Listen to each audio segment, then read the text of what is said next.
দর্শক শুভেচ্ছা নিন, আসসালামু আলাইকুম।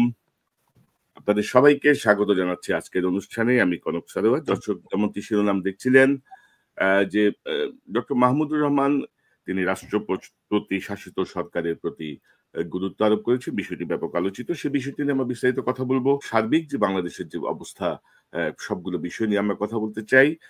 আমি যেমনটি বলছিলাম আমার সঙ্গে যোগ দিচ্ছেন আপনাদের অত্যন্ত প্রিয় মানুষ, দৈনিক আমার দেশ পত্রিকার সম্পাদক, সাবেক জ্বালানি উপদেষ্টা, বিনিয়োগ বোর্ডের চেয়ারম্যান ডক্টর মাহমুদুর রহমান।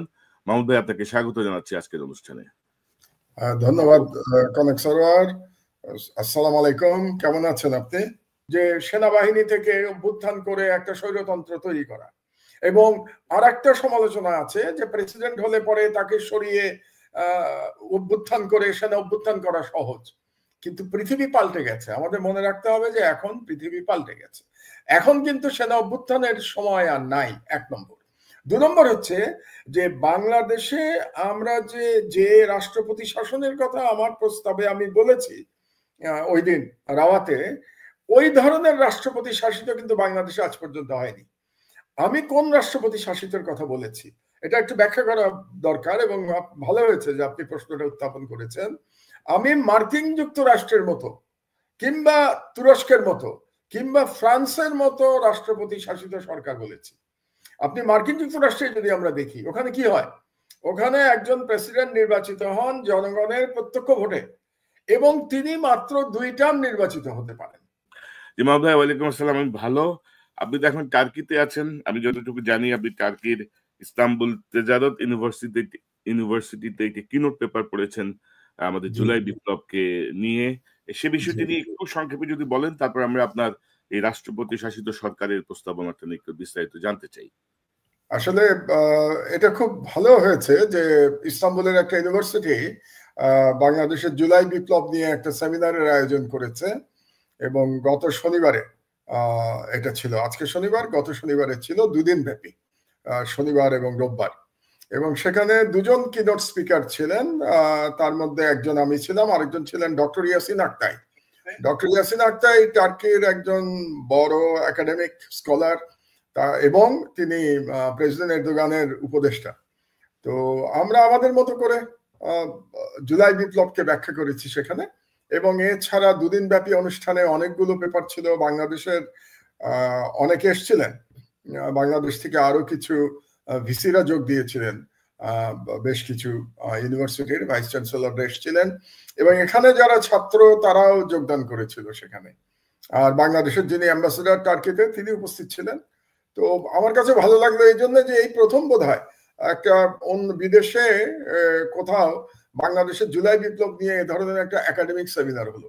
তো আমি মনে করি যে এটা তুরস্কে হওয়াতে ভালো হয়েছে, মুসলিম কান্ট্রি, সেখানে বাংলাদেশের জুলাই বিপ্লব নিয়ে হলো, এবং আমি আশা করি যে এখন তুরস্কের দেখা দেখি অন্যান্য দেশেও হতে পারে, অন্যান্য ইউনিভার্সিটিতেও এটা হওয়া সম্ভব বলে আমি মনে করি। এবং এখানে আমরা জুলাই বিপ্লবের যে স্পিরিট ছিল, কেন এই বিপ্লব হলো, এবং এই বিপ্লব যে কেবল ফ্যাসিবাদের বিরুদ্ধে ছিল না, ভারতীয় সাম্রাজ্যবাদের বিরুদ্ধেও ছিল, এই বিপ্লবের মাধ্যমে আমরা যে আমাদের স্বাধীনতা পুনরুদ্ধার করেছি, এই বিষয়গুলো আলোচিত হয়েছে। আমাদের খুব দুর্ভাগ্য যে ধরেন মাত্র 8 মাসের মধ্যে কিন্তু জুলাই বিপ্লবের ইতিহাস নিয়ে নানা রকমের টানা পড়ে, নানা রকমের বিকৃতি কিন্তু শুরু হয়ে গেছে। কিন্তু মানে এই জুলাই বিপ্লব এত ইমিডিয়েট একটা ঘটনা, মানে 1 মাস পরেই আপনি বলবেন যে এখানে ছিল না, ও এখানে ছিল, এইটা করছে না, ওইটা করছে। তো এটা নিয়ে আসলে একটা মানে আমরা যদি একটা তথ্য প্রমাণ ভিত্তিক একটা দলিল দাঁড় করাতে পারতাম, এটা পৃথিবীর সব জায়গায় কিন্তু অনেক জায়গায় পাঠ্য হইতে পারতো যে বিপ্লব হিসেবে কিন্তু এটা আমরা নিতে পারতো আর কি। আমি যে পেপারটা দিয়েছি এটার শিরোনামটা এরকম ছিল, the political philosophy of July revolution. মানে আমি রাজনৈতিক দর্শনটা বলার চেষ্টা করেছি আর কি, আমার সাধ্য মতো। নিশ্চয়ই এটা নিয়ে আপনি আমাকে কপিটা পাঠাইলে আমরা হয়তো এটা নিয়ে পরে আরেকটা করতে পারি, যে জুলাই বিপ্লবের রাজনৈতিক দর্শন, যেটা আলোচনায় আসা দরকার। তো মাহমুদ ভাই, আপনি এই সপ্তাহ 2 আগে আপনার সঙ্গে আসলে সময় হচ্ছিল না আপনার, যে প্রস্তাবটা আপনি দিয়েছেন যে রাষ্ট্রপতি শাসিত সরকার, যে স্বৈরাচার ঠেকানোর জন্য, কিন্তু আমরা তো ধরেন দেখি যে রাষ্ট্রপতি শাসিত সরকারই স্বৈরাচারের উত্থান ঘটে। নর্মালি পৃথিবীর বিভিন্ন দেশ বা বাংলাদেশেরও যে এক্সাম্পল, তো সেই জায়গাটায় রাষ্ট্রপতি শাসিত সরকারকে কেন আপনি গণতন্ত্রের জন্য নিরাপদ মনে করছেন? পাশাপাশি আপনি আরো কিছু সংস্কারের কথা বলেছেন, তত্ত্বাবধায়ক সরকার বা সেনাবাহিনী কেন্দ্রিক কিছু 4টি প্রস্তাব দিয়েছেন। এই বিষয়টা আপনার কাছ থেকে আমরা একটু বিস্তারিত শুনি, তারপর আমরা ভারত পাকিস্তান প্রসঙ্গে যাব। আমি আপনার সমালোচনা থেকে শুরু করি। আপনি যেটা বললেন যে প্রেসিডেন্ট থেকেই স্বৈরাচার উদ্ভব হয়, আপনার কথা আংশিক সত্য। এটা একসময় হতো, যেমন ধরুন 70-80 দশকে বা 60-এর দশকে আমরা দেখেছি ল্যাটিন আমেরিকা এবং তৃতীয় বিশ্বে সেনা অভ্যুত্থান হতে দেখেছি আমরা, এবং সেনা অভ্যুত্থানের মাধ্যমে একজন আসতেন এবং তারপরে তিনি রাজনীতি করতেন, রাজনীতি করার পরে তিনি প্রেসিডেন্ট হতেন, এবং এটা এক ধরনের স্বৈরাচার যেটা আমাদের দেশে আমরা এরশাদের বেলায় দেখেছিলাম। জিয়াউর রহমান সাহেব এসেছিলেন সেনা অভ্যুত্থান, কিন্তু পার্থক্যটা হলো জিয়াউর রহমান সাহেবের সাথে এরশাদের যে জিয়াউর রহমান সাহেব কিন্তু সেনা অভ্যুত্থান করেন নাই। এই ইতিহাসগুলো আবার আমাদের একটু জানা দরকার, যে সেনা অভ্যুত্থান করেছিল সেনাবাহিনীর একটা একাংশ শেখ মুজিবের বাকশালের বিরুদ্ধে, এবং তারপরে বাকশালের পতন হয় এবং শেখ মুজিবুর রহমান নিহত হওয়ার পরে খন্দকার মুশতাক ক্ষমতায় এসেছিলেন। আমাদের এটা মনে স্মরণে রাখা দরকার। এবং তারপরে আরেকটি সেনা অভ্যুত্থান হয়েছিল, সেই সেনা অভ্যুত্থান করেছিল খালেদ মোশাররফ, এবং সেই সেনা অভ্যুত্থান ব্যর্থ হয়েছিল 7ই নভেম্বর সিপাহী জনতার বিপ্লবের মধ্য দিয়ে। তো জিয়াউর রহমান যদিও সেনা প্রধান হিসেবে তিনি রাজনীতিতে এসেছিলেন, কিন্তু তিনি কিন্তু কখনো সেনা অভ্যুত্থান করেন নাই, এবং তিনি প্রকৃতপক্ষে আবার গণতন্ত্র ফিরিয়ে দিয়েছিলেন। এরশাদ যখন এসেছিল ক্ষমতায়, সে কিন্তু একটা নির্বাচিত প্রেসিডেন্টের বিরুদ্ধে সেনা অভ্যুত্থান করে ক্ষমতায় এসেছিল, কারণ সাত্তার সাহেব সেনা অভ্যুত্থানের মাত্র 3 মাস আগে নির্বাচিত হয়েছিলেন। আপনাদের নিশ্চয় মনে থাকার কথা যে 1981 সালের নভেম্বরের নির্বাচনে সাত্তার সাহেব বিজয়ী হয়েছিলেন, জাস্টিস সাত্তার, এবং এরশাদ সেনা অভ্যুত্থান করেছিল মার্চ মাসে, 82 সালে মার্চে। তো এরপরে আমরা জানি যে বাংলাদেশে স্বৈরতন্ত্র হয়েছিল, এবং তারপরে গণবিপ্লবের মধ্যে 1990 সালের বিপ্লবের মধ্যে দিয়ে এরশাদের পতন ঘটে। তো আমি যেটা বলছিলাম আপনাকে, যে বিগত শতাব্দীতে এটা একটা ট্রেন্ড ছিল, সেটা পরপর হতে পারে কিংবা গ্যাপ দিয়েও হতে পারে। যেমন আমরা যদি ক্লিন্টনের ক্ষেত্রে দেখি, ক্লিন্টন পরপর 2বার প্রেসিডেন্ট হয়েছিলেন, ওবামা পরপর 2বার প্রেসিডেন্ট হয়েছিলেন, কিন্তু ট্রাম্পের ক্ষেত্রে আমরা দেখেছি একবার প্রেসিডেন্ট হয়েছেন, একবার নির্বাচনে হেরে গেছেন, এবার দ্বিতীয়বার প্রেসিডেন্ট হয়েছেন, এবং তিনি আর তৃতীয়বার প্রেসিডেন্ট হতে পারবেন না। কাজেই তার পক্ষে, মার্কিন কোন প্রেসিডেন্টের পক্ষে কোন স্বৈরতন্ত্র, কোন ফ্যাসিজম তৈরি করা সম্ভব না, 1 নম্বর। 2 নম্বর হচ্ছে যে মার্কিন যুক্তরাষ্ট্রে, আপনার দেশের কথাই বলি, প্রেসিডেন্টের ক্ষমতার সঙ্গে কি বলে কংগ্রেসের ক্ষমতার একটা ভারসাম্য আছে। যেমন আপনি বাজেটের কথাই ধরুন, আমেরিকাতে কি হয়, একটা বাজেট তৈরি করে প্রেসিডেন্ট, বাজেট তৈরি করবার পরে এটাকে পাঠানো হয় কংগ্রেসের কাছে, কংগ্রেসে এটা নিয়ে আলোচনা হয়, এবং কংগ্রেসে ওই বাজেট কিন্তু পাস হতে হবে। ওই বাজেট যদি কংগ্রেসে পাস না হয়, তাহলে $1 মার্কিন প্রেসিডেন্ট খরচ করতে পারবেন না। এবং কংগ্রেস কি করতে পারে, তারা যদি প্রেসিডেন্টের বাজেট অ্যাকসেপ্ট না করে, তারা ফিরিয়ে দিতে পারে এটাকে হোয়াইট হাউসে। তখন প্রেসিডেন্ট কি করেন, আবার সেই নতুন করে একটা বাজেট তাকে তৈরি করতে হয়।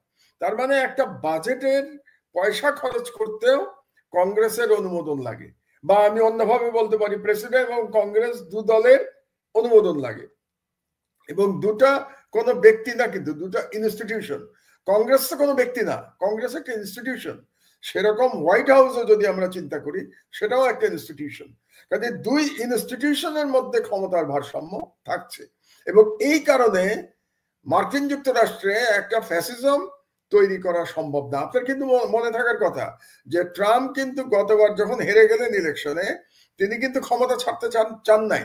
তিনি বলেছিলেন যে নির্বাচন সঠিক হয় নাই, কিন্তু ট্রাম্পের পক্ষে এটা সম্ভব হয়নি, নির্বাচনের রেজাল্ট পাল্টানো সম্ভব হয় নাই, কারণ কংগ্রেস ওই নির্বাচনকে বৈধ ঘোষণা করেছিল, এবং বৈধ ঘোষণা করার কারণে বাইডেন প্রেসিডেন্ট হয়েছিল। তার মানে দেখুন যে এই সিস্টেমের জন্য ট্রাম্পের পক্ষে হাসিনা হয়ে ওঠা সম্ভব হয় নাই। কিন্তু বাংলাদেশে কি হচ্ছে আমরা দেখতে পেয়েছি, কি পার্লামেন্টারি সিস্টেমে যে আপনি ইলেকশন সিস্টেমকে ম্যানিপুলেট করে আপনি একের পর এক ভুয়া নির্বাচন করেছেন, এবং একের পর এক ভুয়া নির্বাচন করার মাধ্যমে শেখ হাসিনা ফ্যাসিস্ট হয়ে উঠতে পেরেছিল। কাজেই আমাদের দেশে এই পার্লামেন্টারি সিস্টেম আমাদেরকে কিন্তু ফ্যাসিবাদ উপহার দিয়েছে। এই কারণেই আমি মনে করি যে বর্তমান অবস্থা যদি থাকে, এই পার্লামেন্টারি সিস্টেম যদি থাকে, তাহলে ক্ষমতায় যেই আসুক না কেন সে কিন্তু শেখ হাসিনার মতো আবার চাইলে পরে ইলেকশন ম্যানিপুলেশন করে আবার সে একটা ফ্যাসিবাদ কায়েম করতে পারবে। এই ফ্যাসিবাদ আমরা যদি একটা সিস্টেমের মধ্যে এটাকে আটকাতে চাই, প্রকৃত সংস্কার করতে চাই, তাহলে আমার ব্যক্তিগত ধারণা, আমার মতামত হচ্ছে এটা রাষ্ট্রপতি শাসিত সরকারের মাধ্যমে করা সম্ভব, কিন্তু অবশ্যই রাষ্ট্রপতি 5 বছর মেয়াদে দুবারের বেশি রাষ্ট্রপতি থাকতে পারবেন না। এটা একদম পরিষ্কার করে এই সংবিধানে এটা বলে দিতে হবে, দুবারের বেশি পারবেন না। কোন পদেই উনি আসতে পারবেন না, মানে রাষ্ট্রের আর কোন পদেই তিনি আর আসতে পারবেন না। এটা যদি হয় তাহলে দেখবেন তার পক্ষে ফ্যাসিস্ট হয়ে ওঠার আর কোনো সুযোগ নাই। কারণ দুবারও যদি প্রেসিডেন্ট হতে হয় আপনাকে, তাহলে তো জনগণের ভোটে প্রেসিডেন্ট হতে হবে। আর জনগণের ভোটে যদি আপনি প্রেসিডেন্ট হনও, সেটাও কিন্তু দুবারের বেশি আপনি পারছেন না। শেখ হাসিনা এরকম ফ্যাসিস্ট হয়ে উঠতে পারলো কেন? কারণ শেখ হাসিনা ধারণা করেছিল যে ক্ষমতার থেকে তাকে আর কোনোদিন যেতে হবে না, কারণ সে পার্লামেন্টারি সিস্টেমটাকে ম্যানিপুলেট করতে পারবে। এবং ম্যানিপুলেট কিভাবে করবে? ভারতের সহায়তায় ম্যানিপুলেট করবে। এবং বাংলাদেশের পুলিশ বলেন, মিলিটারি বলেন, ব্যুরোক্রেসি বলেন, সবাই শেখ হাসিনাকে ম্যানিপুলেশনে সহায়তা করেছিল, এবং সহায়তা করার কারণে শেখ হাসিনা ফ্যাসিস্ট হয়ে উঠতে পেরেছিলেন। কাজে আপনি যদি ফান্ডামেন্টাল সংস্কার না করেন, তাহলে এই যে আবার ফ্যাসিস্ট তৈরির যে সুযোগ, এটা আপনি বন্ধ করতে পারছেন না। এটাই ছিল মোটামুটি আমার বক্তব্য রাওয়াতে। তো আমি মনে করি এখন পর্যন্ত এটা নিয়ে কোনো বিতর্ক বাংলাদেশে আমি শুনি নাই। রাজনৈতিক দলগুলো চুপ করে আছে, সরকারও এটা নিয়ে কোনো কথা বলে নাই। কিন্তু আমি মনে করি যে বর্তমানে যে অবস্থায় সংস্কার নিয়ে আলোচনা চলছে, আপনি বলেন 8 মাস হয়ে গেছে এই সরকারের, 9 মাস চলছে, এখন পর্যন্ত কোনো সংস্কার হয়েছে? আসলে তো সংস্কার হয় নাই, এখন পর্যন্ত আমরা আলোচনায় শুনে যাচ্ছি। কিন্তু সংস্কার মাহমুদ ভাই, রাজনৈতিক দলগুলোর মধ্যে তো তাইরে নাইরে অনেক কথা, অনেক রকমের দেখতেছি। না, আমি বলি আপনাকে, কারণ রাজনৈতিক দলগুলো কি চাইবে?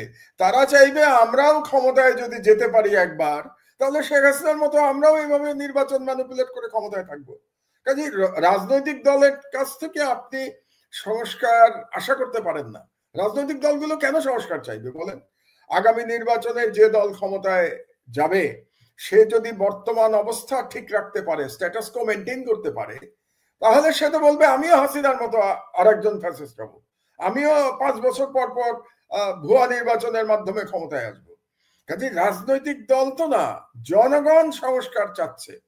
এবং এই সরকারের উচিত ছিল এই 9 মাসের মধ্যে সংস্কারের একটা পরিষ্কার রূপরেখা জনগণের সামনে দেয়া। কিন্তু আমি অত্যন্ত দুঃখের সাথে বলছি যে এখন পর্যন্ত সরকার আলাপ আলোচনা ছাড়া কোনো কংক্রিট প্রপোজাল আপনার আমার কাছে তো দিতে পারে নাই। অন্তত আমি তো জানি না যে সরকারের কংক্রিট প্রপোজালটা কি। তারা কি পার্লামেন্টারি সিস্টেমই রাখবে, ওয়েস্টমিনিস্টার স্টাইল? যদি রাখে তাহলে তারা কি সংস্কার করবে? তারা কি প্রেসিডেন্সিয়াল ফর্মে ফিরে যাবে? যদি ফিরে যায় তাহলে সেই ফর্মটা কি হবে? আমি যেমন একটা শুধু প্রেসিডেন্সিয়াল ফর্ম তো বলি নাই, আমি তার সাথে বলেছি মার্কিন যুক্তরাষ্ট্রের মতো একটা ক্ষমতার ভারসাম্যমূলক প্রেসিডেন্সিয়াল ফর্ম। কার সঙ্গে ভারসাম্য? কংগ্রেসের সাথে ভারসাম্য, আমাদের দেশে পার্লামেন্টের সাথে ভারসাম্য। আমি তো একটা রূপরেখা আমার মতো করে আমি দিয়েছি, সরকার তো এখন পর্যন্ত কোনো রূপরেখা জনগণের কাছে উপস্থাপনই করে নাই।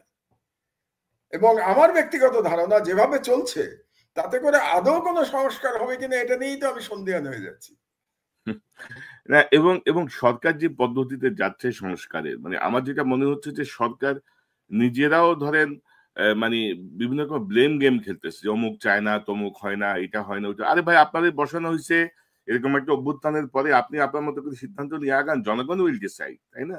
এই জায়গায় যে জায়গাটা আমার মনে হয় যে তারাও একটু অন্যরকম গেম খেলছে কিনা আমারও মনে একটু সন্দেহ না, হয়। এটা কেন হচ্ছে এটা বোঝেন কনক? এই সরকারে যারা এসছে কিংবা এই সংস্কারের জন্য যারা দায়িত্ব পেয়েছে, আপনি বিভিন্ন কমিশনের কথাই বলেন, এই দায়িত্বপ্রাপ্তদের মধ্যে কয়জন শেখ হাসিনার ফ্যাসিবাদের বিরুদ্ধে লড়াই করেছে আমাকে বলেন তো? কে লড়াই করেছে হাসিনার বিরুদ্ধে? কারা, তাদের কি ভূমিকা ছিল গত 15 বছর শেখ হাসিনার ফ্যাসিবাদের বিরুদ্ধে? আজকে যারা সংস্কার, বিভিন্ন সংস্কারের প্রধান হয়ে বসে আছে, কাজে তাদের কাছ থেকে আপনি কিভাবে ওই ধরনের সাহস আশা করবেন যে তারা একটা পরিষ্কার রূপরেখা দিয়ে তারপরে জনগণকে বলবে যে আমরা দায়িত্বপ্রাপ্ত এই সংস্কার করবার জন্য? এখন পর্যন্ত তো আলাপ আলোচনার মধ্যেই আছে। আমি তো দেখছি প্রতিদিন রাজনৈতিক দলের সাথে কি ঐক্যমত্য কমিশন, তাদের আলোচনা হচ্ছে। ঐক্যমত্য কমিশন কিন্তু এখন পর্যন্ত সিরিয়াস কোনো প্রস্তাব দেয় নাই। কি বলেছে? শুধু গণপ্রজাতন্ত্রী হবে নাকি জনগণতন্ত্রী হবে, এরকম নাম টাম নিয়ে, মানে হাস্যকর। আপনি চিন্তা করে দেখুন, এটা কি ছেলে মানুষই নাকি ব্যাপারটা? আপনি কি নাম নিয়ে পড়ে আছেন নাকি? এখন আপনার ফান্ডামেন্টাল সংস্কারের প্রস্তাব কোথায়?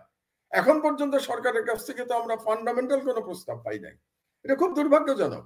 এবং যারা দায়িত্বে আছেন তারা আসলে কি সিরিয়াস, নাকি শেষ পর্যন্ত তারা বলবেন রাজনৈতিক দলগুলো চায় না সংস্কার, এই জন্য আমরা সংস্কার করতে পারলাম না, আমরা নির্বাচন দিয়ে বাড়ি চলে গেলাম? এটা যদি হয় তাহলে এটা জুলাই বিপ্লবের সাথে একটা প্রতারণা ছাড়া আর কিছু হবে না। এবং আমি মনে করি বাংলাদেশের জনগণ এই প্রতারণা মানবে না, যে কোন রকম সংস্কার ছাড়া আপনি আগের মতোই পার্লামেন্ট থাকবে, আগের মতোই ইলেকশন হবে এবং কালো টাকার মালিকেরা সব এমপি হবে, এমপি হয়ে তারা দুর্নীতি করবে এবং তাদের মতো একটা সরকার গঠন করবে এবং সেই সরকার ক্ষমতা থেকে আর যাবে না। আর একটা আপনি চিন্তা করুন, তত্ত্বাবধায়ক সরকার নিয়েও তো এখনো পর্যন্ত কোনো আলোচনা হয়নি। আপনি কি জানেন তত্ত্বাবধায়ক সরকার সম্পর্কে এই মানে ইউনূস সরকার এখন পর্যন্ত কোনো প্রস্তাব দিয়েছে? আমার জানা নাই। তো তত্ত্বাবধায়ক সরকারটা কি হবে? বিএনপি বলেছে তত্ত্বাবধায়ক সরকার লাগবে, তো কোন ধরনের সরকার? আগে যেমন ছিল যে চিফ জাস্টিস সরকার প্রধান হবেন, যে এবং এই চিফ জাস্টিস সরকার প্রধান হওয়ার কারণে কিন্তু আমরা বিচার বিভাগকে ধ্বংস করেছি। এটা আমাদের মনে রাখতে হবে। বিচার বিভাগের ধ্বংসের প্রক্রিয়া শুরু হয়েছিল এই তত্ত্বাবধায়ক সরকারকে নিয়ে, কারণ প্রত্যেকটা দলই চেয়েছে যে সর্বশেষ যিনি প্রধান বিচারপতি থাকবেন তিনি যেন আমার দলের হন, যাতে করে ইলেকশনের সময় আমার দলের একজন তত্ত্বাবধায়ক সরকার প্রধান থাকেন। তাহলে এখন যে তত্ত্বাবধায়ক সরকার হবে সেটা কি আবার সেই আপনারা প্রধান বিচারপতির কাছে ফিরে যাবেন, নাকি নতুন কোনো আইডিয়া নিয়ে আপনারা আসবেন? এখন পর্যন্ত না রাজনৈতিক দলগুলোর কাছ থেকে না সরকারের কাছ থেকে আমরা এটার কোনো প্রস্তাব আমরা পেয়েছি, কোনো আইডিয়া আমরা পাই নাই। আমি কিন্তু আমার প্রস্তাবে একটা আইডিয়া দিয়েছি তত্ত্বাবধায়ক সরকার নিয়ে। আমি জানি না এটা রাজনৈতিক দলগুলোর কাছে গ্রহণযোগ্য হবে কিনা, আমার জানা নাই, কিন্তু আমার বুদ্ধি অনুযায়ী, বিচার বুদ্ধি অনুযায়ী আমি একটা প্রস্তাব দিয়েছি। না, আপনি তো বলেছেন যে মানে সরকার মেয়াদ শেষে সরকারি দল এবং বিরোধী দল উভয় থেকে 5 জন করে সদস্য মনোনীত করে তাদের ভোটে মানে আমি একটু পরিষ্কার করে বলি। আমি বলেছি সরকারি দল থেকে 5 জন, বিরোধী দল থেকে 5 জন, 10 জন এবং প্রধান বিচারপতি 1 জন, 11 জন। কারণ আপনাকে বেজোড় সংখ্যা লাগবে, একজন প্রধান উপদেষ্টা হতে হবে। এই 11 জন নিজেদের মধ্যে তারা ভোটাভুটি করে তাদের 1 নম্বর ঠিক করবেন। মানে এখন হয় কি দেখেন, যে কে প্রধান উপদেষ্টা হবে এটা নিয়ে বাংলাদেশের ইতিহাসে আজ পর্যন্ত বিরোধী দল কখনো একমত হতে পারে নাই। আপনি কি মনে করেন ভবিষ্যতে তারা একমত হতে পারবে কোনো ব্যক্তির ব্যাপারে? এক দল যদি মিস্টার এক্স এর কথা বলে আর এক দল বলবে মিস্টার ওয়াই এর কথা, তো আপনার সলিউশন কোথায়? এই জন্য আমার বিচার বুদ্ধি মতো আমি একটা সলিউশন দিয়েছি যে সরকারি দল 5 জনের কথা বলবে তত্ত্বাবধায়ক সরকারে, বিরোধী দল 5 জন বলবে আর চিফ জাস্টিস 1 জনের কথা বলবেন, কিন্তু সেই একজন অবশ্যই সার্ভিং বিচারপতি হতে পারবে না। তিনি রিটায়ার্ড বিচারপতি হতে পারবেন কিন্তু সার্ভিং হতে পারবেন না। তাহলে মোট তত্ত্বাবধায়ক সরকারের সংখ্যা হলো 11 জন। এই 11 জন নিজেদের মধ্যে ভোটাভুটি করে তাদের প্রধান উপদেষ্টা নির্বাচন করবে। এটা আমার আইডিয়া, আপনার পছন্দ নাও হতে পারে। এখন আমি অপেক্ষা করে থাকবো যে ভালো কোনো আইডিয়া কেউ নিয়ে আসে কিনা। এখন পর্যন্ত কিন্তু আমরা তত্ত্বাবধায়ক সরকারের রূপরেখা কি হবে এটা সম্পর্কে আমরা কিছুই জানি না। তো আমি জানি না আরো কতদিন অপেক্ষা করতে হবে। এবং মাহমুদ ভাই, ধরেন সরকারি প্রসঙ্গ যেহেতু আসলো, ধরেন আপনি যদি দেখেন যে পুরো উপদেষ্টা পরিষদ কিন্তু ডক্টর ইউনূসের আলোয় আলোকিত হচ্ছেন। তাদের নিজস্ব কোনো 2-1টা জায়গা, অর্থ মন্ত্রণালয় বা জ্বালানি মন্ত্রণালয়, 2-1টা মন্ত্রণালয় ছাড়া সমালোচনার মাত্রাই বেশি এবং বিতর্কিত লোকেরা কিন্তু নিয়োগ পাচ্ছে। আমরা কিন্তু ধরেন বৃহত্তর স্বার্থে কিন্তু ডক্টর ইউনূসের প্রতি এক ধরনের আমরা অন্ধ সমর্থন দিয়ে যাচ্ছি যে উনি থাকুক, আমাদের জন্য কিছু একটা হোক, একটা সংস্কার হোক, বিচারটা হোক, কিন্তু বিচার তো ধরেন অত্যন্ত কচ্ছপ গতিতে যাচ্ছে। তো সব মিলিয়ে আসলে এই সরকারের ৮ মাসটা মানে কোথায় সমস্যাটা আসলে? মানে এরকম একটা রক্তক্ষয়ী বিপ্লবের পরে, অভ্যুত্থানের পরে সরকার যেভাবে ফাংশন করার কথা ছিল সেভাবে তো করতে পারছে না বা করছে শুনুন, না। সরকারের ৩টি কারণে আমরা ডক্টর ইউনূসকে সমর্থন দিচ্ছি। আপনি যেটা বললেন অন্ধ সমর্থন, আমি অন্ধ বলবো না, সমর্থন দিচ্ছি বলবো। একটি কারণ হলো যে ডক্টর ইউনূসের আন্তর্জাতিক গ্রহণযোগ্যতা। কারণ আপনাদের এমন একজন লাগতো যার আন্তর্জাতিক গ্রহণযোগ্যতা আছে এবং ভারত ইচ্ছা করলেই তাকে কোনো ষড়যন্ত্র করে ক্ষমতাচ্যুত করতে পারবে না, এরকম একজন দরকার ছিল আমাদের। এবং সেই দিক দিয়ে ডক্টর ইউনূসের সাথে তুলনা করার মতো দ্বিতীয় কোনো ব্যক্তি আমাদের নাই, এটা আমাদের মেনে নিতে হবে। এক। ২ নম্বর হলো ডক্টর ইউনূস কিন্তু শেখ হাসিনার জুলুমের একজন ভিকটিম ছিলেন। ডক্টর ইউনূসকে কিন্তু উনি ভিকটিম ছিলেন, এই সরকারে অধিকাংশই ভিকটিম ছিল না, কিন্তু ডক্টর ইউনূস ভিকটিম ছিলেন। এটা হলো ২ নম্বর। আর ৩ নম্বর হলো ভারতের প্রশ্নে এবং আওয়ামী লীগের প্রশ্নে আমি মনে করছি এখন পর্যন্ত ডক্টর ইউনূসের একটা দৃঢ় অবস্থান আছে। ডক্টর ইউনূস ভারতীয় হুমকিকে খুব ভালোভাবে মোকাবেলা করেছে। এই ৩টি কারণে আমরা অব্যাহতভাবে ডক্টর ইউনূসকে সমর্থন করে যাচ্ছি। কিন্তু আপনার সাথে আমি একমত যে আমরা যদি পুরো বিশাল কি উপদেষ্টা মণ্ডলীর দিকে তাকাই, আর একটা ইন্টারেস্টিং ব্যাপার, এই যে আমেরিকা, আপনাদের প্রেসিডেন্ট ট্রাম্প যে ট্যারিফ ঘোষণা করলো, এই ট্যারিফে কিন্তু বাংলাদেশের আসলে ক্ষতি হয় নাই, বরং বাংলাদেশের জন্য নতুন সম্ভাবনা তৈরি হয়েছে। কেন? বাংলাদেশের মেইন কম্পিটিটর ছিল গার্মেন্টস সেক্টরে চীন এবং ভিয়েতনাম। চীন এবং ভিয়েতনামের ট্যারিফ বাংলাদেশের থেকে অনেক বেশি বাড়ানো হয়েছে, আপনি জানেন, তাদের বৃদ্ধির পরিমাণ অনেক বেশি। চীনের ট্যারিফ তো ১০০%-এর উপরে। তো সেই দিক দিয়ে আমি মনে করি এই ট্যারিফ সিস্টেমের মধ্যে বাংলাদেশের গার্মেন্টস এর বরং এক্সপোর্টের নতুন সুযোগ তৈরি হয়েছে। তো এই সমস্ত কারণে বর্তমান সরকার অর্থনৈতিকভাবে মোটামুটি স্বাচ্ছন্দ্যে আছে, শেখ হাসিনা এত লুটপাট করা সত্ত্বেও।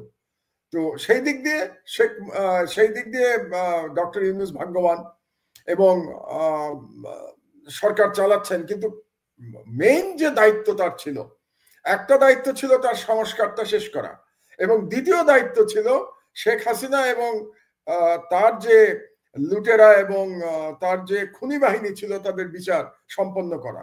এখন সেইটা কতটা করতে পারবেন এটা নিয়ে তো কিছুটা সন্দেহের অবকাশ তো আছেই, যে তারা আদৌ কি পারবেন, নাকি তারা আবার নির্বাচিত সরকারের উপরে এটা দায়িত্ব দিয়ে তারা চলে যাবেন। না আমি ধরেন সব সব মানে ঘটনাগুলো ঠিক পছন্দ হচ্ছে না অনেক কিছুই। তারপরে আপনি যদি দেখেন যে বিপ্লবের পরে এই উপদেষ্টা আসিফ মাহমুদও একটা বই লিখে ফেলছে, আসিফ নজরুলও একটা বই লিখে ফেলছে।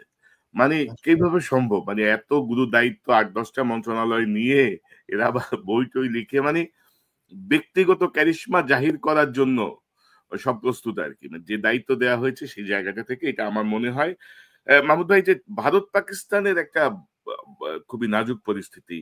আকাশসীমা এক গ্রুপ বন্ধ করে দিয়েছে, আরেক গ্রুপ সিন্ধু নদের পানির প্রবাহের যে চুক্তি সেটি বন্ধ করে দিয়েছে। তো সব মিলিয়ে টান উত্তেজনা। আ এর কি প্রভাব বাংলাদেশে আপনি দেখেন বা এই মুহূর্তে বাংলাদেশের আসলে অবস্থানগত কৌশল কি হওয়া উচিত? আমি বাংলাদেশে আসার আগে একটু ভারত পাকিস্তান নিয়ে একটু বলে নেই, তাহলে দর্শকদের বুঝতে সুবিধা হবে। যে টান উত্তেজনা তৈরি হয়েছে, এতে কিন্তু আমি মনে করি ভারত লাভবান হয়েছে, ভারতের সরকার লাভবান হয়েছে। আমি ভারত বলবো না, মোদী সরকার লাভবান হয়েছে। কারণটা বুঝাই আপনাকে আমি। কারণ মোদী সরকার, আপনি জানেন যে মুসলমানদের ওয়াকফ বিল নিয়ে মোদী সরকার একটু বিপদের মধ্যে ছিল।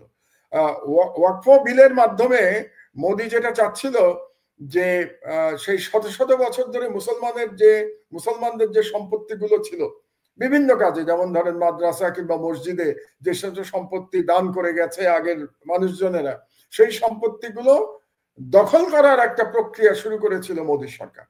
কিন্তু সেটা সুপ্রিম কোর্টে গিয়ে আটকে গেছে, এবং এই ইস্যুটা নিয়ে মোদী সরকার খুবই বিব্রত করা পরিস্থিতিতে পড়েছিল। এবং আপনাকে বলে রাখি, এটা সুপ্রিম কোর্ট ওই বিলটাকে স্টে করেছে। মানে ওয়াকফ সম্পত্তি কেড়ে নেওয়ার যে বিল পাশ করেছিল মোদী সরকার পার্লামেন্টে, সেটা স্টে করেছে। এবং আগামী মাসের সম্ভবত 6 তারিখে এটা নিয়ে শুনানি হওয়ার কথা ভারতীয় সুপ্রিম কোর্টে। এরকম একটি অবস্থায় এই কাশ্মীরের এই সন্ত্রাসী ঘটনায় ভারত সরকার কি করতে পারছে? এক হচ্ছে যে সংখ্যালঘু মুসলমানদের বিরুদ্ধে আবার তাদের ক্যাম্পেইন তারা শুরু করতে পেরেছে এবং মুসলমানদের বাড়িঘর ভেঙে দেওয়া হচ্ছে কাশ্মীরে এবং অন্যান্য জায়গায় মুসলমানরা খুব ভীত সন্ত্রস্ত জীবনযাপন করছে। তার মানে রাজনৈতিকভাবে বিজেপি আবার এটাকে ব্যবহার করতে পারছে, এটা একদিকে। আর 2 নম্বর হলো যে ওই বিল নিয়ে যে বিপদের মধ্যে ছিল সেই বিপদ থেকেও এখন মানুষের নজর সরে গেছে। মানুষের নজর কিন্তু ওই বিলের দিকে ছিল, মানে মোদী সরকারের ব্যর্থতার দিকে ছিল। ওই নজরটা মোদী সরকার এখন সরে গেছে। তো সরে এখন পাকিস্তানের সাথে একটা যুদ্ধংদেহী অবস্থায় চলে এসছে মোদী এবং অত্যন্ত বেআইনি ভাবে সে সিন্ধু নদীর সাথে যে পানি চুক্তি সে বন্ধ করে দিয়েছে, স্থগিত করেছে ইন্ডিয়া। 1960 সালের পানি চুক্তি সে এটাকে স্থগিত করেছে। কিন্তু আমার যেটা ধারণা যে ইন্ডিয়া পাকিস্তানের মধ্যে যুদ্ধ কিন্তু হবে না। কেন যুদ্ধ হবে না আমি আপনাকে বলি, কারণ 2 দলেরই অ্যাটমিক বোমা রয়েছে, আণবিক বোমা রয়েছে 2 দলের কাছে। এবং যখন দুটো রাষ্ট্রের কাছে আণবিক বোমা থাকে তখন আপনি দেখবেন সেই 2 রাষ্ট্র কখনো একে অপরের সাথে সর্বাত্মক যুদ্ধে জড়ায় না, কারণ আণবিক বোমার যে যুদ্ধ সেই যুদ্ধে কিন্তু কেউই বিজয়ী হয় না, 2 দলই পরাজিত হয়, কারণ ধ্বংস হয়ে যাবে। তো ধরেন পাকিস্তান অ্যাটম বোম মারলো ইন্ডিয়ার উপরে, ইন্ডিয়া আবার মারলো পাকিস্তানের উপরে, তো 2 দেশই তো ধ্বংস হয়ে যাবে। শুধু 2 দেশ কেন, পুরো দক্ষিণ এশিয়া ধ্বংস হয়ে যাবে। কাজে যুদ্ধ যতটা আপনি দেখছেন আসলে আমার মনে হয় না যুদ্ধ পর্যন্ত এটা গড়াবে। একটু একটু সীমান্তে গোলাগুলি হতে পারে, 2 দলেরই 2-4 জন সৈনিক কি বিমান বাহিনীর পাইলট মারা যেতে পারে, কিন্তু যেটাকে আমরা সর্বাত্মক যুদ্ধ বলি সেটা হবে না বলেই আমার ধারণা। এটা গেল পাকিস্তান ইন্ডিয়া প্রসঙ্গ। এখন বাংলাদেশে কি হচ্ছে দেখেন, বাংলাদেশের 2টো বিপদ হয়েছে। একটা হচ্ছে ইন্ডিয়াতে এখন এর আগে থেকেই বাংলাদেশ বিরোধী প্রচারণা চলছিল, হাসিনার পতনের পর থেকেই সেই প্রচারণা ইদানিং বেড়ে গেছে।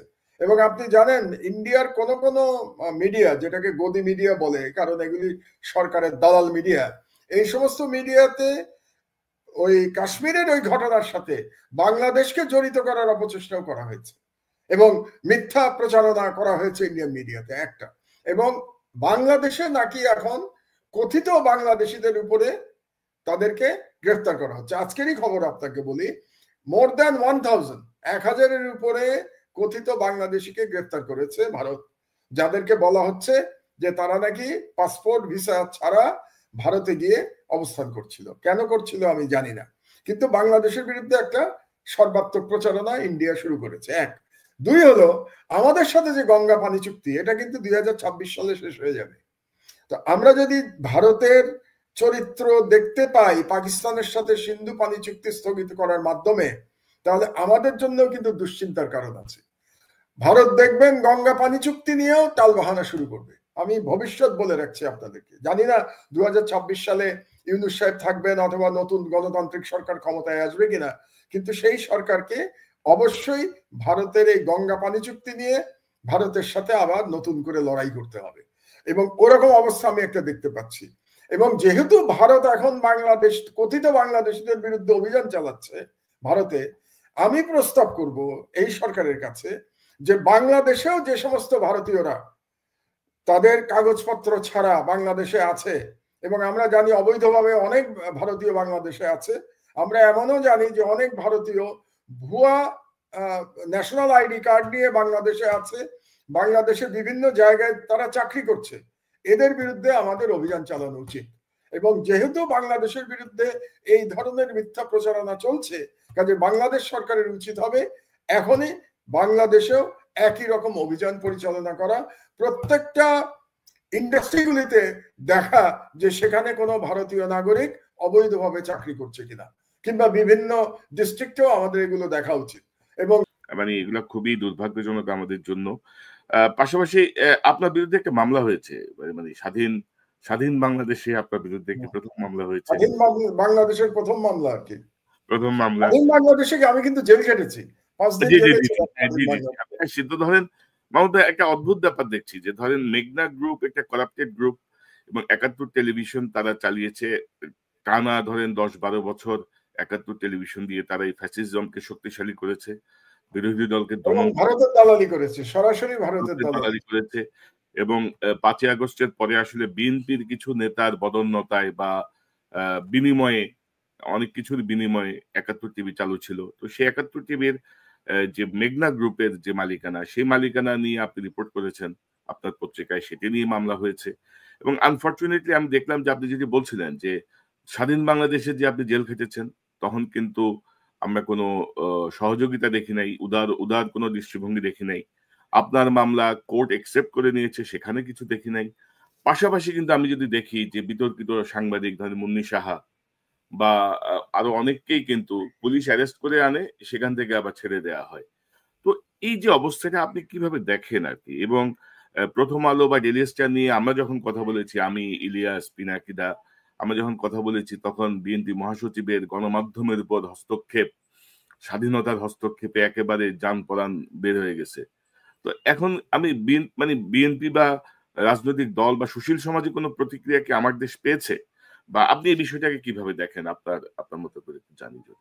প্রথমে আমি একটু ভারতের বিরুদ্ধে যে আমাদের বুদ্ধিবৃত্তিক লড়াই, আপনি যেটা দুঃখ করছিলেন যে বাংলাদেশের অধিকাংশ টেলিভিশন এবং প্রিন্ট মিডিয়া এটা করছে না, তো আমি কিন্তু এতে হতাশ নই। কেন হতাশ নই জানেন? এই ভারতের বিরুদ্ধে যে লড়াই বা ফ্যাসিবাদের বিরুদ্ধে যে লড়াই, এই গত 15 বছর ধরে, বিশেষত গত 5 বছর ধরে তো আমি বলবোই, আপনারা তো কয়েকজন চালিয়ে গেছেন সোশ্যাল মিডিয়াতে। আপনি করেছেন, পিনাকি করেছে, ইলিয়াস করেছে, এরকম ডক্টর তাজ হাসমি করেছেন, এবং আরো এরকম কয়েকজন তো আপনারা চালিয়ে গেছেন সোশ্যাল মিডিয়াতে।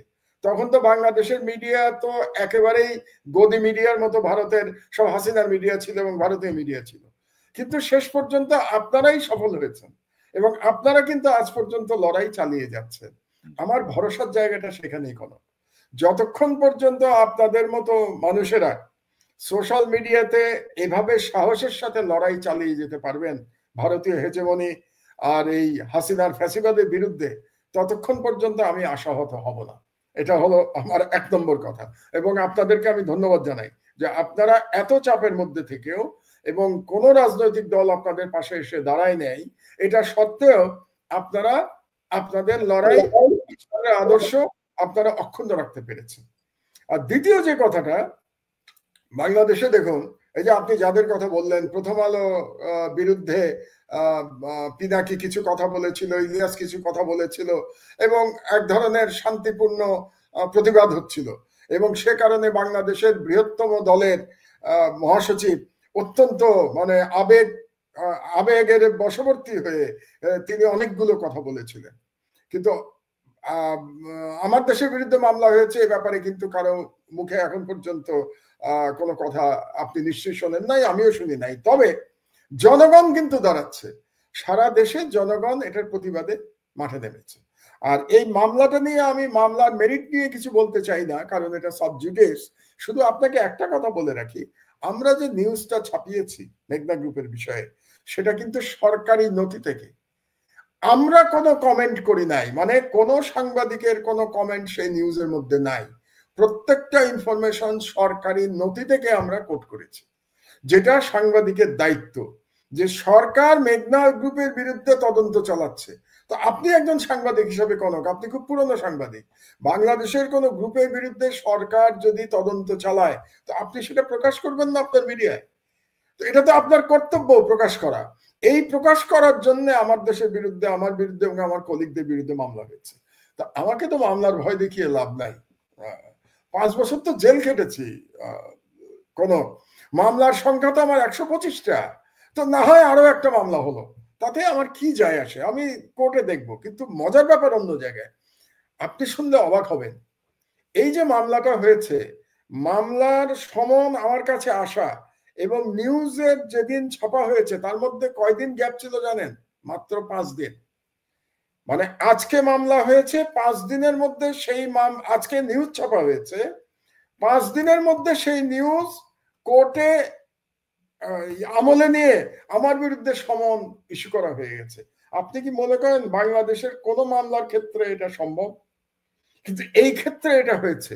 আচ্ছা, আপনি ভাবুন তো যে মেঘনা গ্রুপের তো টাকার কোনো অভাব নাই। মানে তদন্ত যে পরিমাণ টাকার হচ্ছে এটা চিন্তা করলে তো আমাদের অজ্ঞান হওয়ার অবস্থা। 1 লক্ষ কোটি টাকার কথা বলা হচ্ছে যে কর ফাঁকি কিংবা মানি লন্ডারিং এর পরিমাণ 1 লক্ষ কোটি টাকা। সেখানে মেঘনা গ্রুপের জায়গায় যদি কোনো দরিদ্র ব্যক্তি মামলা করত, তার মামলা কি 4 দিনের মধ্যে বাংলাদেশের কোনো আদালত গ্রহণ করতে বলে আপনার ধারণা? কিন্তু বাংলাদেশের এই আদালত 4 দিনের মধ্যে শুধু মামলা গ্রহণ করে নাই, সমন পর্যন্ত আমার অফিসে পাঠিয়ে দিয়েছে। এবং যখন সমন পাঠিয়েছে তখন আমি টার্কিতে, তখন আমি ছিলাম না বাংলাদেশে। এটা গেল একটা। আর একটা দেখুন, মানে এটাই হচ্ছে সব থেকে দুর্ভাগ্যজনক ব্যাপার, যে তার মানে বিচার বিভাগের পরিবর্তন তো কিছু হয় নাই। এখনো তো বিচার বিভাগ শক্তিশালী মানুষের কথায় ওঠে আর বসে। তা না হলে তো এই ধরনের কাজ হতে পারতো না, 5 দিনের মধ্যে সমন ইস্যু হয়ে যেত না, তাই না? এবং আরো ব্যাপার আছে। এই আপনি কি করবেন? আপনি যদি কোনো মানে নিউজে আপনি আপত্তি থাকে, তাহলে প্রথম কি করবেন? আপনি প্রতিবাদ পাঠাবেন। সেই প্রতিবাদ ছাপা না হলে আপনি কি করবেন? আপনি প্রেস কাউন্সিলে যাবেন। প্রেস কাউন্সিলে যদি বিচার না পান, তাহার পরে আপনি আদালতে যাবেন। এটাই তো সিস্টেম, আমরা তো তাই জানি। অবাক হবেন শুনলে, এই নিউজের কোনো প্রতিবাদ কিন্তু আসে নাই আমাদের কাছে। প্রতিবাদ আসার আগেই মামলা রুজু হয়ে গেছে। শুধু মামলা রুজু হয় নাই, মামলা অ্যাকসেপ্টেড হয়ে গেছে, মামলা কগনিজেন্সে নিয়ে সমন ইস্যু হয়ে গেছে। কোর্ট থেকেও জিজ্ঞাসা করা হয় নাই যে আপনি কি প্রতিবাদ দিয়েছেন? তো প্রতিবাদ দিলে প্রতিবাদ কোথায়? এটা হচ্ছে বাংলাদেশের বিচার বিভাগের অবস্থা।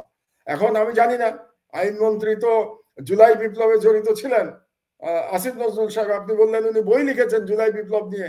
তো তিনি কি জানেন তার নিম্ন আদালত কিভাবে পরিচালিত হচ্ছে? তো আমি আশা করি তিনি না জেনে থাকলে তিনি খবর নেবেন যে কিভাবে 4 দিনের মধ্যে আমার দেশের বিরুদ্ধে মামলা গ্রহণ করা হলো।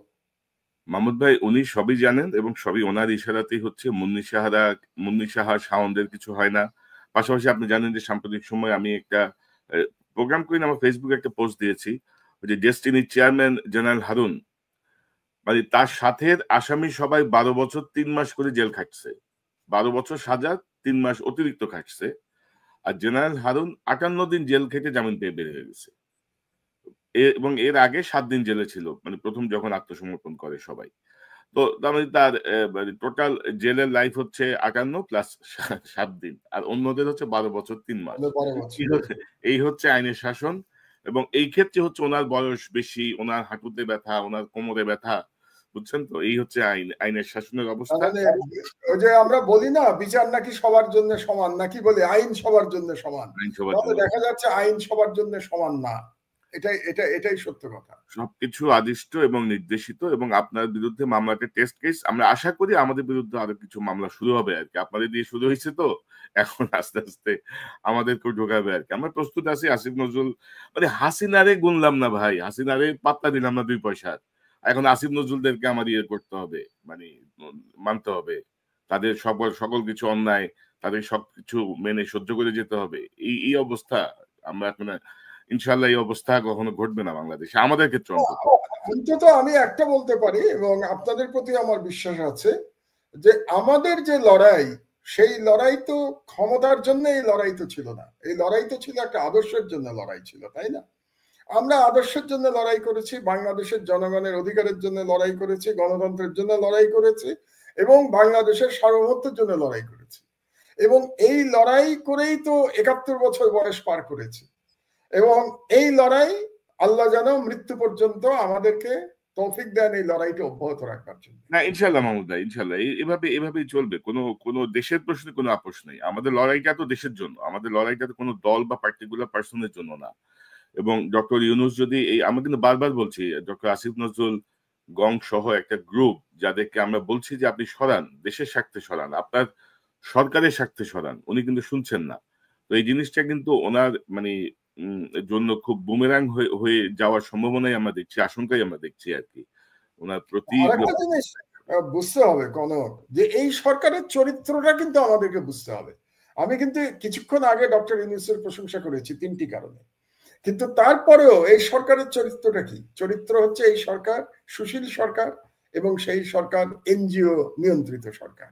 এটা যেন আমরা ভুলে না যাই, সরকারের চরিত্রটা যেন ভুলে না যাই। এবং এই সরকারের, আমি একটা আর্টিকেল লিখছি, আগামী বুধবারে পড়বেন আর কি, আর্টিকেলটা শেষ করেছি আমি সবে, এবং সেখানে আমি হিসাব করে দেখলাম এই সরকারে বিভিন্ন ক্ষমতায় মন্ত্রী মন্ত্রী এবং প্রতিমন্ত্রীর পদমর্যাদায় প্রায় 48 জন লোক আছে, প্রায় 48 জন। চিন্তা করে দেখেন, একটা অন্তর্বর্তীকালীন সরকারে প্রায় অর্ধশত ব্যক্তি মন্ত্রী এবং প্রতিমন্ত্রী পদমর্যাদায় আছেন, এবং তার মধ্যে আমি খুঁজে পেলাম মাত্র 4 থেকে 5 জন, এই 48 জন বা 50 জনের মধ্যে, যারা শেখ হাসিনার সরকারের বিরুদ্ধে লড়াই করেছিল, যারা ভিকটিম হয়েছিল কিংবা অন্তত আওয়াজ তুলেছিল।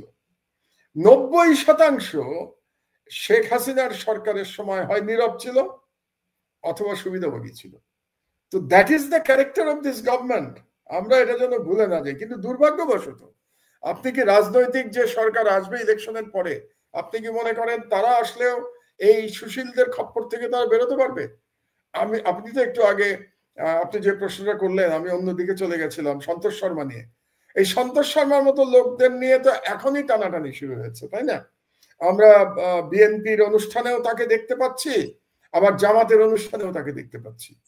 তো এখনই যদি তাদের এই অবস্থা হয়, তো এরপরে যখন তারা ক্ষমতায় যাবে, তখন তো আমি খুব অবাক হব না সন্তোষ শর্মা যদি মন্ত্রী হয়ে যায়। আমি আপনাকে বললাম কোন, কারণ এটা যদি মনে করে ভবিষ্যতের গণতান্ত্রিক সরকার যে সন্তোষ শর্মাকে মন্ত্রী করলে ভারত খুশি হবে, তাহলে আপনি অবাক হবেন না যে সন্তোষ শর্মাকে মন্ত্রী বানিয়ে দেবে, কারণ ভারতকে খুশি রাখতে হবে। এখন ভারতকে খুশি রেখে যদি এই জুলাই বিপ্লবের পরেও বাংলাদেশের রাজনীতি চলে, এর থেকে দুর্ভাগ্যের তো আর কিছু হতে পারে না। এখানে আমি একটু ছাত্রদেরও সমালোচনা করে নেই। মুশকিল হচ্ছে আমরা সবাইকে শত্রু বানিয়ে ফেলছি, বুঝলেন? আপনারাও বানাচ্ছেন, আমিও বানাচ্ছি। ছাত্ররা পারলো না কেন? ছাত্ররা পারলো না এই কারণে যে তাদের নিয়ে এত বিতর্ক তৈরি হয়েছে এত কম সময়ের মধ্যে। এটা দুর্ভাগ্যজনক। আমি এটা আশা করি নাই তাদের কাছ থেকে। আমি কিন্তু এদেরকে, এরা তো বয়সে সব আমার সন্তান তুল্য, কিন্তু তারপরেও তারা যেহেতু লড়াই করেছে, তারা জীবন দিয়ে বাংলাদেশকে স্বাধীন করেছে আবার নতুন করে, এবং বিএনপির অনেক নেতা এটাকে দ্বিতীয় স্বাধীনতা না মানলেও আমি কিন্তু এটাকে দ্বিতীয় স্বাধীনতাই মনে করি। কারণ গত 15 বছর আমি তো অন্তত স্বাধীন ছিলাম না, আপনিও ছিলেন না, আপনি তো বাংলাদেশে যেতে পারতেন না, আপনার ফ্যামিলিকে নিয়ে আসতে হয়েছিল, তাদের তাদের জীবন হুমকির মধ্যে পড়েছিল। কাজে আপনার জন্য, আমার জন্য, আমাদের পরিবারের জন্য বাংলাদেশ স্বাধীন ছিল না, আমাদের জন্য এটা দ্বিতীয় স্বাধীনতা। এই জন্য আমরা আমরা আমাদের কৃতজ্ঞতার শেষ নাই এই ইয়াং জেনারেশনের প্রতি। এবং মাহমুদ ভাই বিএনপির গুটিকত নেতার বাইরে 90% জনগণের জন্য এটা দ্বিতীয় স্বাধীনতা। সেই তো, কিন্তু দুর্ভাগ্যের বিষয়টা হলো আমরা এই দ্বিতীয় স্বাধীনতা প্রাপ্তির জন্য এই ইয়াং ছেলেদের যতটা কৃতজ্ঞতা জানালাম, যতটা সম্মান জানালাম, তারা কি এই সম্মানের মর্যাদা রাখতে পারলো? এই প্রশ্নটা কিন্তু এখন আসতে শুরু করেছে। কিছু কিছু নিউজ আমরা যেগুলো পাচ্ছি এখন অত্যন্ত দুর্ভাগ্যজনক। এটা তো আমরা আশা করি নাই, এবং মাত্র 8 মাসের মধ্যে, তাহলে 8 মাসের মধ্যে চরিত্রে পচন ধরে গেল, কোন এত সহজে পচন ধরে গেল, এই দুঃখ রাখবো কোথায়? আমরা তো ধারণা করেছিলাম এই বিপ্লবের পরে আমাদের রাজনীতির গুণগত পরিবর্তন ঘটবে, অন্তত পুরনো রাজনীতিবিদ যারা আছে তাদের পরিবর্তন না ঘটলেও তরুণদের পরিবর্তন ঘটবে। এখন সেই পরিবর্তনও যদি আমরা দেখতে না পাই, তাহলে কোন বাংলাদেশের দিকে আমরা তাকিয়ে থাকবো? আসলে মাহমুদ ভাই, আমার কাছে যে খবর, সেই খবর হচ্ছে যে ধরেন তরুণদের এই নেতৃত্বকে আসলে প্রপারলি কোনো সিনিয়র রাজনীতিবিদও গাইড করে নাই, সুশীল যাও কেউ গাইড করে নাই, যারা রাজনীতি বোঝে বা দেশপ্রেমিক। তারা খপ্পরে যে পড়ছে আপনার বাংলাদেশের এবং বাইরের গোয়েন্দা সংস্থা, যেই গোয়েন্দা সংস্থার অধিকাংশই হচ্ছে হাসিনার পোষ্য। তো তারাই অ্যাকচুয়ালি তাদেরকে ডিরেইল করার জন্য একটা ভূমিকা রেখেছে। এটা আমি বিভিন্ন সূত্রে যা জেনেছি আর কি বললাম। আমরা মাহমুদ একটা গুরুত্বপূর্ণ প্রশ্ন আনতে চাই। আপনি বলছিলেন যে এই অন্তর্বর্তীকালীন সরকারে প্রায় 48-50 জন বিভিন্ন সিনিয়র সচিব, মন্ত্রী, প্রতিমন্ত্রীর মর্যাদায় আছেন। আমরা যদি একটু কম্পারেটিভলি যদি দেখি যে 111 যে সরকার ছিল, সেখানে আপনার সরকারি ছিল 10 জন, সেনাবাহিনী সমর্থিত সরকার। এখন এটা সরাসরি সেনাবাহিনী সমর্থিত আপনি নাও যদি বলেন, এটা তো সেনাবাহিনী ম্যাজিস্ট্রেসি পাওয়া নিয়ে রাস্তায় আছে, কিন্তু 1/11-এর সময় যদি চাঁদাবাজি, দখলবাজি বা আইন শৃঙ্খলা পরিস্থিতি অন্তত 9-10 মাস খুবই স্মুথ ছিল। সেনাবাহিনীর মধ্যে কি কোনো গুণগত পরিবর্তন আসলো? যে 1/11-এর সময় সেনাবাহিনীর যে ভূমিকা আমরা দেখলাম, মানে অন্তত আইন শৃঙ্খলা পরিস্থিতি বা সবকিছু মিলিয়ে এবার কিন্তু সেটি হচ্ছে না। এবার যথেচ্ছ চাঁদাবাজি আপনার সাথে আমি একটু এখানে দ্বিমত করব। আসলে সেনাবাহিনীর যে অবক্ষয় এটা 1/11-এর মাধ্যমেই শুরু হয়েছিল। কারণ 1/11-এর সরকার এসেছিল এই ভারতীয় ষড়যন্ত্রের মাধ্যমে। তো তখন থেকেই এই সেনাবাহিনীর যেটাকে বলে না নীতিভ্রষ্ট হওয়া শুরু হয়েছিল। আর একটা বড় ব্যাপার হলো যে 1/11-এর সাথে এবারকার একটা পার্থক্য আছে। পার্থক্যটা হলো যে এবারের বিপ্লব হয়েছে কিন্তু একটা রাজনৈতিক সরকারের বিরুদ্ধে বিপ্লব হয়েছে, এবং বিপ্লব হওয়ার পরে সেনাবাহিনী ক্ষমতা নেয় নাই। তো বিপ্লব হওয়ার পরে বিপ্লব যারা করেছে তাদের পছন্দ মতো সরকার গঠিত হয়েছে। মানে আসল টার্গেট ছিল বিএনপিকে ধ্বংস করা, এবং এটা করার জন্য যাতে একেবারে চোখে না পড়ে এই জন্য আওয়ামী লীগেরও কিছু লোককে গ্রেফতার করা হয়েছিল, তার মধ্যে শেখ হাসিনাও ছিলেন, তিনিও গ্রেফতার হয়েছিলেন। কিন্তু এবার তো কোনো রাজনৈতিক দলের প্রতি সেইভাবে যারা বিরোধী আছেন, আওয়ামী লীগ তো পালিয়ে গেছে, ওদের কথা আলাদা, কিন্তু অন্যান্য দলের প্রতি তো কেউ আক্রমণ করে নাই। তো এই কারণে অন্যান্য দলের পক্ষে দলের মধ্যে যে শৃঙ্খলা আসা উচিত ছিল, এটার দায়িত্ব কিন্তু রাজনৈতিক দলের, এটার দায়িত্ব সরকারের না। রাজনৈতিক দলেরই দায়িত্ব ছিল তাদের কর্মী নেতাদের কন্ট্রোলে রাখা, নিয়ন্ত্রণে রাখা। এটা গেল এক। আর দ্বিতীয় হলো যে এইবার কিন্তু একটা বিপ্লবের মাধ্যমে সরকার এসছে, আর 1/11 সরকার এসেছিল ষড়যন্ত্রের মাধ্যমে। ওটা একটা মিলিটারি কু ছিল। তো বিপ্লবের মধ্যে যে সরকার আসে, বিপ্লবের পরে কিছুটা সমাজে বিশৃঙ্খলা থাকে, কাজেই সেটা আপনাকে ওই যে কি বলে with a pinch of salt আপনাকে একটু মেনে নিতে হবে, যে বিপ্লবের পরে একটু বিশৃঙ্খলা মেনে নিতে হবে। কাজেই 1/11 সরকারের চরিত্র এবং এবারের সরকারের চরিত্র একেবারেই আলাদা। আর আমরা কিন্তু 1/11 সরকারের মতো কোনো সরকার দেখতে চাই না। বরং আমি মনে করি যে বর্তমান সরকার যেভাবে আছে সেভাবে তারা তাদের ভুলভ্রান্তি থেকে মুক্ত হোক। যেমন আপনি ম্যাজিস্ট্রেসি পাওয়ারের কথা বললেন, সেনাবাহিনীর ম্যাজিস্ট্রেসি পাওয়ার আছে, কিন্তু তারা তো কোনো বাড়াবাড়ি করছে না। 1/11 পরে তো বাড়াবাড়ি করা হয়েছিল। আপনি তো নিশ্চয়ই চান না যে সেনাবাহিনী বাড়াবাড়ি করুক। তো কাজেই আমি মনে করি এই দুটো আমরা তুলনা না করি। মাহমুদ ভাই ধরেন আমি কিন্তু 1/11 কোনো কিছুকে সমর্থন করছি না। আমি যেটা বলছি যে মানে আমাদের ধরেন আর্মির মধ্যে যারা মাঠে আছেন, ধরেন তারা মাঠে থাকার পরে ওই সময়ের প্রথম 8-9 মাস যদি বলি যে এই চাঁদাবাজি, দখলবাজি বা আইন শৃঙ্খলা পরিস্থিতি কম্পেয়ার টু এই সময়ে কিন্তু অনেক বেশি অবনতি আমরা দেখছি আর কি। সেই জায়গাটায় ধরেন আসলে সব জায়গায় তো এখনো ওই আগের লোকজনই বসা আর কি, যেটা আমরা আরেকটা ব্যাপার আছে। 1/11 পরে সব রাজনৈতিক দলেরই চাঁদাবাজরা পালিয়ে গেছিল 1/11 পরে। এবার কি সব রাজনৈতিক দলের লোকজন পালিয়ে গেছে? তা তো যায় নাই। তো আপনার এই পার্থক্যটা তো বুঝতে হবে। সুতরাং একটা গ্রুপের লোকজন চাঁদাবাজরা তো বহাল তবিয়তে আছে। তো সুতরাং আপনি একই রকম পাবেন না। আমরা এটাই আশা করি। তবে আমি আশা করব যে এই সরকার মানে আরেকটু শক্তভাবে রাষ্ট্র চালাবে। আপনার মনে আছে আমি ঢাকায় ফিরেই একটা কথা বলেছিলাম ইউনূস সাহেবকে উদ্দেশ্য করে, যে আইদার রুল অর কুইট, হয় আপনি শাসন করুন নাহলে আপনি চলে যান। আসলে একটা সরকারের হয় শাসন করতে হবে, নাহলে চলে যেতে হবে। তো এখন পর্যন্ত প্রফেসর ইউনূস প্রথম দিকের ভুলভ্রান্তি থেকে শিক্ষা গ্রহণ করে এখন কিন্তু তিনি বেটার চালাচ্ছেন আগের থেকে। হ্যাঁ, আমরা সমালোচনা করলাম সংস্কারগুলি তিনি করতে পারেন নাই, বা সংস্কারের কোনো আমি জানি না কোনো পরিষ্কার রূপরেখা ওনার মাথাতেও আছে কিনা, বা ওনার যারা উপদেষ্টা তাদের মাথার মধ্যে আছে কিনা, যে মানে কি সংস্কার চায় ইউনূস সাহেব, কি সংস্কার চান, কিংবা তার সরকার কি সংস্কার চায়, এটাও তো আমাদের জানতে হবে। ওনারা শুধু রাজনৈতিক দলগুলোকে জিজ্ঞেস করছেন যে তারা কি সংস্কার চায়, আপনারা কি সংস্কার চান এটা বলবেন না আমাদেরকে? তো সেটা তো আজ পর্যন্ত তিনি বলেন নাই।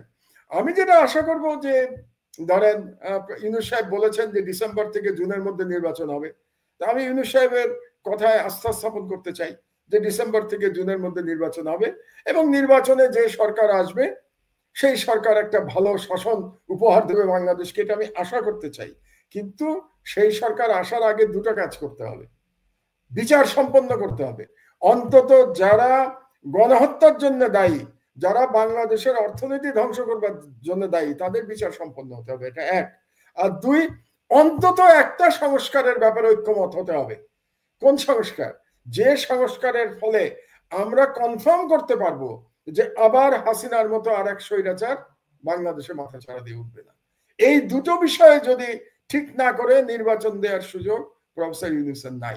কাজে আমি মনে করি যে এখন পর্যন্ত সরকার সংস্কারের ব্যাপারে এবং বিচারের ব্যাপারে যে স্পিডে কাজ করেছে, তাদের স্পিড অনেক গুণ বাড়াতে হবে। এখন এত স্লো কাজ করলে হবে না, বিচারও তাড়াতাড়ি করতে হবে এবং সংস্কারের ভাই আলাপ আলোচনা যাই করেন না কেন তাড়াতাড়ি করে সংস্কার সম্পন্ন করেন। এবং মাহমুদ ভাই, আমার যা শেষ একটা প্রসঙ্গ জাস্ট 1 মিনিটের মধ্যে শেষ করতে চাই, যে আপনারা বলছেন যে সেনাবাহিনীকে রাজনীতি মুক্তকরণ, বা ধরেন আমাদের গত 15 বছর স্পেশালি আমরা যদি বলি, বিচার বিভাগ বলেন, প্রশাসন বলেন, সেনাবাহিনী বলেন, যেভাবে আত্মীয়করণ বা দলীয়করণের মাধ্যমে প্রমোশন হয়েছে। যেমন ধরেন আমাদের পার্শ্ববর্তী ভারতকে নিয়ে আমরা অনেক কথা বলি, কিন্তু ভারতের সেনাবাহিনীর কিন্তু কে চিফ হবে এটা সে 5 বছর আগেই জানে, যে মানে সে যদি এই ভাবে চলে বা এই কোর্স গুলো কমপ্লিট করে, he will be the chief, বা তার এই জায়গাটায় যাইতে কোনো বাধা নাই। কিন্তু যেটা আমাদের এখানে সব পলিটিসাইজড হয়ে গেছে। তো সংস্কারের মধ্যে আপনি কি মনে করেন না যে আমাদের বিচার, প্রশাসন, সেনাবাহিনী এই সবগুলো জায়গায় যোগ্যতার মাপকাঠিতে পদোন্নতি এবং মানে পজিশনের ব্যাপারে একটি সুনির্দিষ্ট নীতিমালা, যেটি আপনি বলছিলেন নিরাপত্তা উপদেষ্টা বা এরকম একটা। আমার তো সুনির্দিষ্ট প্রস্তাব আছে। জি, আপনি পুরোটা যদি পড়ে থাকেন, আমার খুব বেশ বড় থিসিস তো, প্রায় 20 পাতার বই। সেখানে আমি পরিষ্কারভাবে বলেছি যে কেবলমাত্র মেধার ভিত্তিতে প্রমোশন হতে হবে। এখানে পছন্দের প্রমোশনের কোনো সুযোগ থাকতে পারবে না। আমি সেনাবাহিনীর কথা বলছি। আর গত 15 বছরে সেনাবাহিনীতে যে রাজনীতিকরণ হয়েছে, এই 15 বছরের রাজনীতিকরণের জন্য কিন্তু আমি রাজনীতিবিদদের বেশি দায়ী করি। কারণ কারা করেছে এটা? শেখ হাসিনা করেছে। পলিটিসাইজেশন শেখ হাসিনা কেন করেছে? যাতে সে ক্ষমতায় টিকে থাকতে পারে। এবং ক্ষমতায় টিকে থাকার জন্য সে কি করেছে? অযোগ্য লোকদের উপরে নিয়ে এসছে এবং দলীয় লোকদের উপরে নিয়ে এসছে। এবং সে কার সাথে মিলে কাজ করেছে? ভারতের গোয়েন্দা সংস্থার সাথে মিলে কাজ করেছে, তাই না? আপনার তো মনে আছে, আপনার এখানেই টক শোতে একজন জেনারেল পরিষ্কারভাবে বলে গেছিল যে ভারতীয় নির্দেশ ছাড়া বাংলাদেশে সেনাপ্রধান নিয়োগ প্রাপ্ত হয় না। বাংলাদেশে সেনাপ্রধান কে হবে এটা দিল্লি ঠিক করে দেয়। আপনার টক শোতে বলে গেছে, একটা লিখিত চুক্তি করতে হয় ওদের সাথে। চুক্তি, এটা আপনার টক শোতে বলে গেছে। তাহলে এই যে পরিস্থিতি, এটা তো সেনাবাহিনী করে নাই, এটা করেছে ভারত এবং হাসিনা মিলে। তার মানে এই যে পলিটিসাইজেশনের কথা আমরা যেটা বলছি, এটা কিন্তু করেছে রাজনীতিবিদরা, এটা করেছে হাসিনা ক্ষমতায় টিকে থাকার জন্য, নিজে ফ্যাসিস্ট হয়ে উঠবার জন্য। সেখানে সেনাবাহিনীর ব্যর্থতা কোনখানে? সেনাবাহিনী এটাকে মেনে নিয়েছে। এটা হচ্ছে সেনাবাহিনীর ব্যর্থতা। সেনাবাহিনী কেন মেনে নিয়েছে এটারও ব্যাখ্যা আমি দিয়েছি আমার বক্তব্যে। মেনে নিয়েছে কারণ বিডিআর হত্যাকাণ্ড। আমার ব্যক্তিগত ধারণা, বিডিআর হত্যাকাণ্ড ওভাবে যদি না হতো এবং সেই দিন যদি সেনাবাহিনী এই বিডিআরে যারা হত্যাকাণ্ড চালিয়েছিল তাদের বিরুদ্ধে অ্যাকশন নিত, তাদের ব্রাদার এবং তাদের পরিবারকে বাঁচানোর জন্য তারা অ্যাকশনে যেত এবং শেখ হাসিনাকে ইগনোর করত, তাহলে বাংলাদেশের সেনাবাহিনীর ইতিহাস অন্যভাবে লেখা হতো। এবং যেহেতু ওই বিডিআর বিদ্রোহে 57 জন দেশপ্রেমিক সেনা অফিসারকে হত্যা করতে পেরেছিল ষড়যন্ত্রকারীরা, সেটা দেশি হোক বিদেশি হোক, তাদের পরিবারকে ধ্বংস করেছিল, বিডিআরকে ধ্বংস করেছিল। এবং এর মাধ্যমে কি হয়েছে দেখেন, সেনাবাহিনীর মেরুদণ্ড ভেঙে দেওয়া হয়েছিল। এটা হলো আমার ব্যক্তিগত অ্যানালিসিস। এবং মেরুদণ্ড ভেঙে দেওয়ার ফলে কি হয়েছিল দেখেন, যারা এরপরে প্রতিবাদ জানিয়েছিল এই বিডিআর হত্যাকাণ্ডের বিরুদ্ধে, তাদের কি হয়েছে? তাদেরকে চাকরি থেকে বের করে দেওয়া হয়েছে। শুধু তাই না, তাদেরকে ভয় দেখানো হয়েছিল, এই ইন্ডিয়ান আর্মি কিন্তু অ্যাটাক করবে তোমরা যদি হাসিনাকে সাপোর্ট না করো। তাহলে আপনি একেবারে প্ল্যান্ড ওয়েতে, পরিকল্পিতভাবে বাংলাদেশ সেনাবাহিনীর মরাল ভেঙে দিয়েছিলেন। তো এটার জন্য শুধু সেনাবাহিনীকে তো আমি দায়ী করতে পারি না। সেনাবাহিনীকে দায়ী করব অতটুকুই যে তারা সাহস করে এটার প্রতিবাদ করে নাই।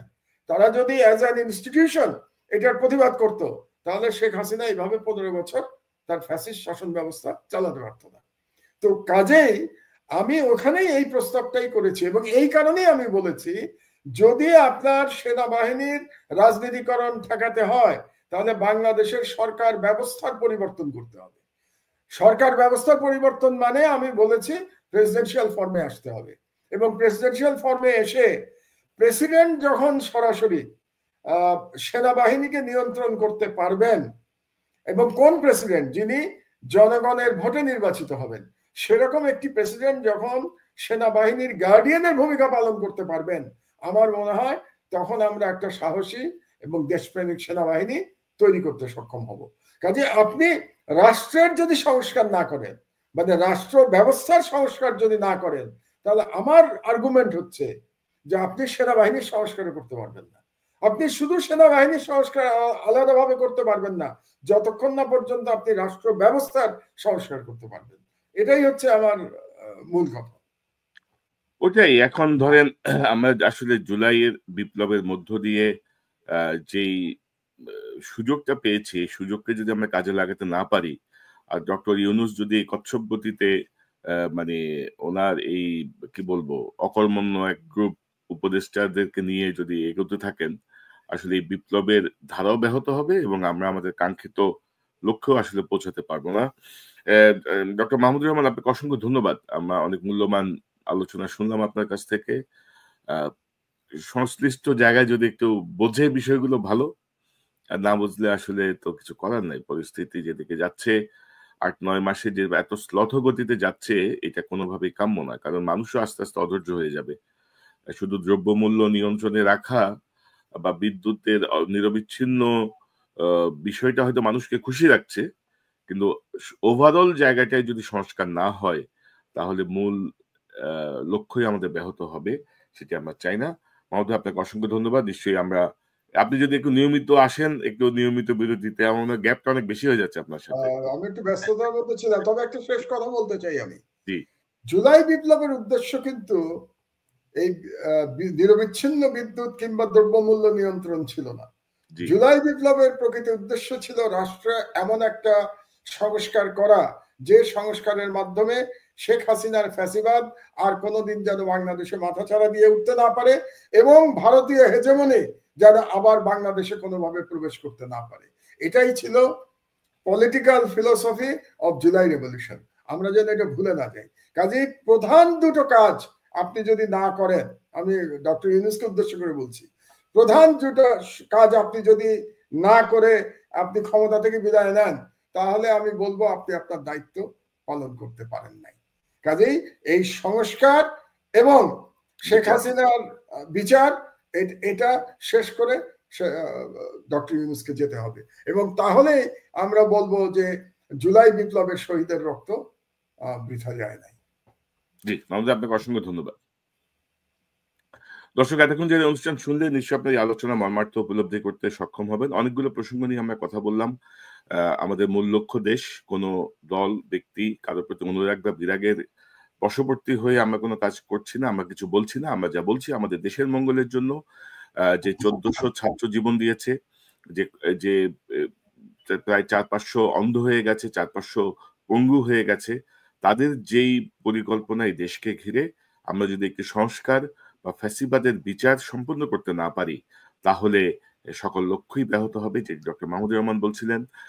এবং আমার মনে হয় যে এই গুরু দায়িত্ব নিয়ে ডক্টর ইউনূসের আরো দ্রুত গতিতে কাজ করা উচিত। যেসব উপদেষ্টা কাজ করতে পারছেন না, যাদেরকে নিয়ে ইতিমধ্যে বিতর্ক তৈরি হয়েছে, তাদেরকে ঘাট ধরে বের করে দেওয়া উচিত, এবং বাংলাদেশকে নতুন বাংলাদেশে পরিণত করার জন্য, দ্বিতীয় স্বাধীনতাকে অর্থবহ করার জন্য কার্যকর ভাবে এগিয়ে যাওয়া উচিত। না হলে আমাদের সামনে আরো কঠিন ভবিষ্যৎ অপেক্ষা করছে। দর্শক, এই চ্যানেলটি সাবস্ক্রাইব করে আমাদের পাশে থাকুন। আবারও দেখা হবে ইনশাল্লাহ। আসসালামু আলাইকুম।